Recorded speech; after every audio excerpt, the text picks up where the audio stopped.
یہ واقعہ آپ کو المستدرک للحاکم میں بھی مل جائے گا صحیح سند کے ساتھ. امام حاکم نے اس حدیث کو امام بخاری کی شرط پہ صحیح کہا ہے، امام ذہبی نے بھی ان کی موافقت کی ہے. یہ حدیث جو ہے وہ مسند ابی یعلا میں بھی موجود ہے صحیح سند سے، صحیح ابن حبان کے اندر بھی موجود ہے. یہ حدیث تفسیر ابن کثیر میں بھی موجود ہے. تفسیر ابن کثیر میں جو سورہ الشعراء کی آیت نمبر 52 ہے نا، حضرت موسیٰ علیہ السلام کے بارے میں آتا ہے نا کہ اللہ تعالیٰ فرماتا ہے کہ ہم نے ان کی طرف وحی کی تھی، وَأَوْحَيْنَا إِلَىٰ مُوسَىٰ أَنْ أَسْرِ بِعِبَادِي إِنَّكُمْ مُتَّبَعُونَ. ہم نے موسیٰ کو وحی کی کہ تم راتوں رات میرے بندوں کو، وہ 6 لاکھ کے لشکر کو بنی اسرائیل کے یہاں سے لے کر نکل جاؤ، بے شک تمہارا پیچھا کیا جائے گا، یہ لوگ تمہارے پیچھے آئیں گے. وہ پیچھے آئے تو سمندر میں اللہ نے راستہ بنا دیا، بنی اسرائیل تو نکل گئے، اور اسی راستے میں جب فرعونی نکلنے لگے تو اللہ نے دونوں پارٹ ملا دیے، قرآن میں آتا ہے، تو تباہ و برباد کر دیے گئے. تو اس آیت کے کانٹیکسٹ میں یہ سورہ الشعراء پارہ نمبر 19 آیت نمبر 52 کے کانٹیکسٹ میں امام ابن کثیر اس حدیث کو لے کے آئے ہیں جو حاکم کے اندر موجود ہے کہ نبی صلی اللہ علیہ وآلہ وسلم کسی گاؤں ایریا میں تشریف لے گئے تو وہاں پہ ایک دیہاتی شخص تھا. اس نے آپ صلی اللہ علیہ وآلہ وسلم کی مہمان نوازی کی. آپ بڑے خوش ہوئے. آپ نے اٹھتے ہوئے فرمایا کہ کبھی موقع ملے تو تم ہمارے پاس بھی آنا. دعوت دے دی. اس کے لیے تو آنر کی بات تھی. کچھ عرصے بعد وہ نبی علیہ السلام کو ملنے کے لیے آیا. آپ صلی اللہ علیہ وآلہ وسلم نے اس کی خوب مہمان نوازی کی. ایک تو بدلہ اتر گیا. پھر آپ نے اینڈ پہ فرمایا مانگ کیا مانگتا ہے؟ اس نے کہا یا رسول اللہ ایک اونٹ چاہیے جس پہ میں اور میرے گھر والے سواری کر لیں. ہاں اس پہ کجاوا بھی ہونا چاہیے، یعنی اچھی سیٹیں لگی ہوئی ہوں، اور 2-4 بکریاں مل جائیں جن کا دودھ دو کہ میں اپنا اور اپنا فیملی کا سلسلہ چلا لوں.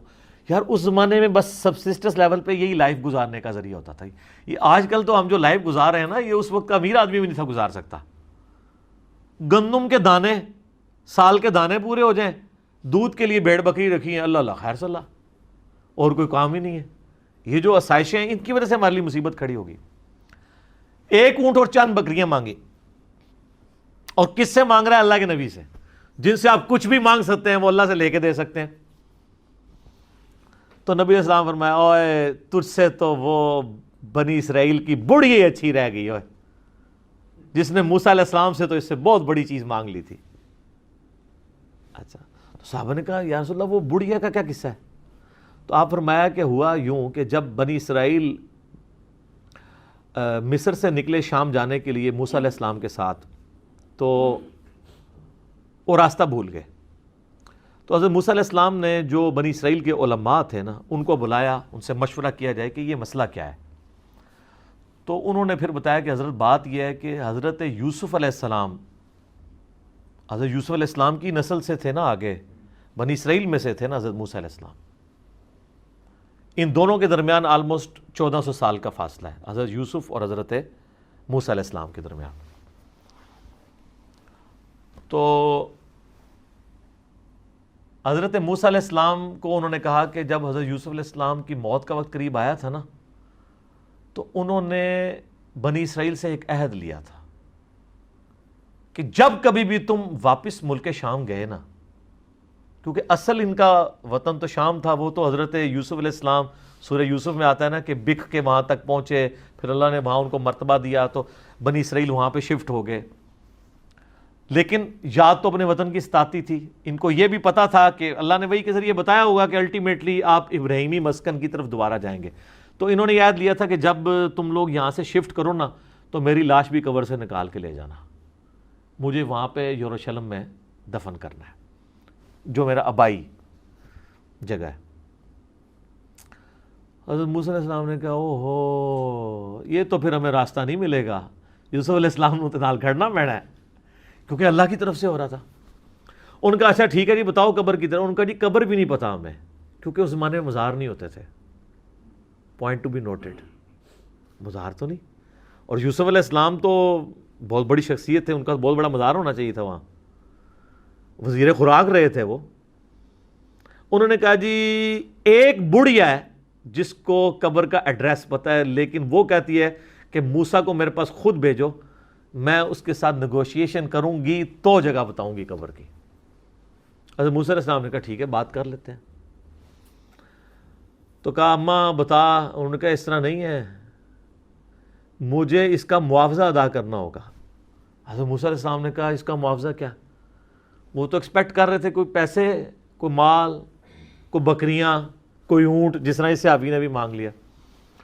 انہوں نے کہا جی معاوضہ یہ ہے کہ میں جنت میں تمہارے ساتھ رہوں گی. اللہ اکبر.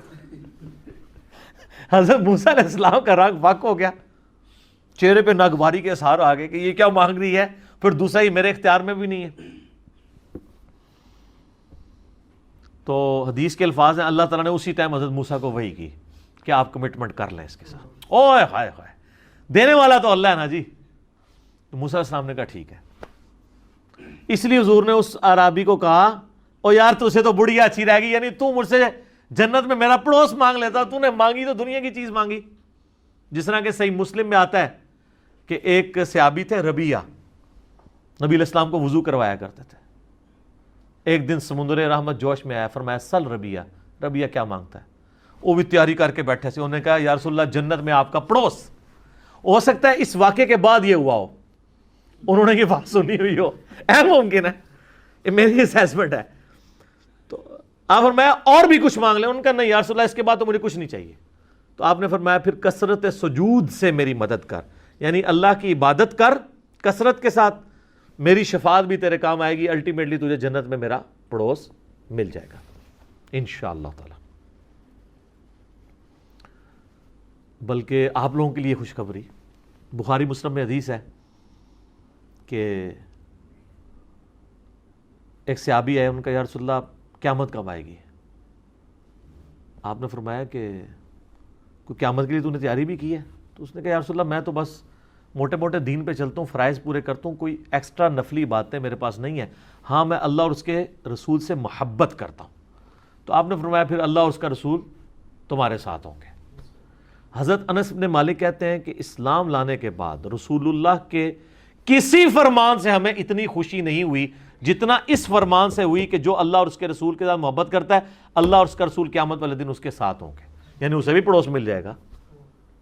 اور پھر حضرت انس بن مالک کے الفاظ ہیں بخاری مسلم میں، اے اللہ میں اللہ سے، اس کے رسول سے، حضرت ابو بکر عمر سے محبت کرتا ہوں، گو میرے اعمال ابو بکر عمر والے نہیں ہیں، لیکن یا اللہ مجھے بھی اپنا اور اپنے محبوب کا ساتھ قیامت والے دن نصیب فرما، آمین.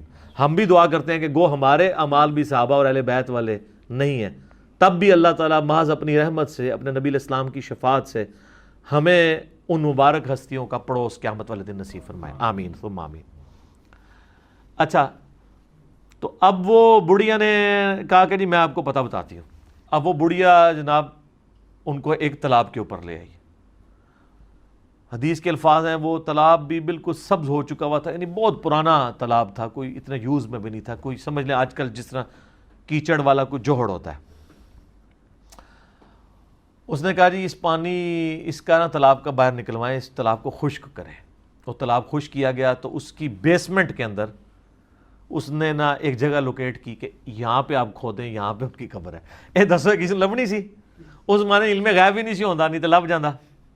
ٹھیک ہے، بزرگوں کہتے ہیں نا علم غیب ہے، وہ جب تک اللہ نہ بتائے تو پیغمبر کو بھی نہیں پتہ چلتا. تو خیر وہ قبر کھودی اور حدیث کے الفاظ ہیں کہ انہوں نے حضرت یوسف علیہ السلام کا جسد انور نکالا تو پھر بنی اسرائیل کے لیے جو ہے نا راستہ بالکل واضح ہو گیا، پھر وہ اپنے سفر پہ چل پڑے.